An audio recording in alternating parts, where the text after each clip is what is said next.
শোন, তোমার একটা কোশ্চেন করতেছে, হ্যাঁ, কোশ্চেনটার যদি উত্তর দিতে পারো তাহলে তুমি আমাকে 500 টাকা উপর পাবে। হ্যাঁ, আচ্ছা বেশ। তাহলে একটা বান্দরে 3টা ডিম দিল, হ্যাঁ, 3টা ডিমের তো একটা ডিম ভাঙি চুরি নষ্ট হয়ে গেল, আর কয়টা ডিম থাকবে?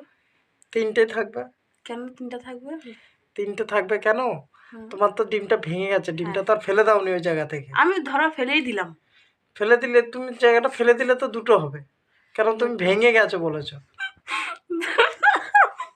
কোয়েন্সটা ভালো করে ভেবে বলো। 3টে ডিম দিল। হ্যাঁ 3টে ডিম রেখেছো একটা বাসনে, তার মানে বাসন কি?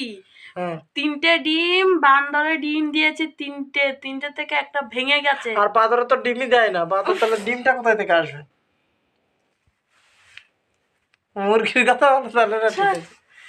বাঁদর তো ডিমই দেয় না। কে বলেছে দেয় না? বাঁদর ডিম দেয়? হ্যাঁ। তাহলে দেখে এসো বাঁদর ডিম দিলে। তাহলে প্রশ্নটা তাহলে কি নেবো বলো? বাঁদর তো ডিমই দেয় না, ডিম দিলে না ডিমটা হ্যাঁ আসতো। নিয়ে নেবো। না, বাঁদর ডিমই দেয় না। না চলো না কেন হবে? হ্যাঁ হয়ে যাবে। না, হ্যাঁ ডিম বাঁদর তো ডিমই দেয় না, ডিমটা কোথায় থেকে আসবে? ঠিক আছে, কাটো।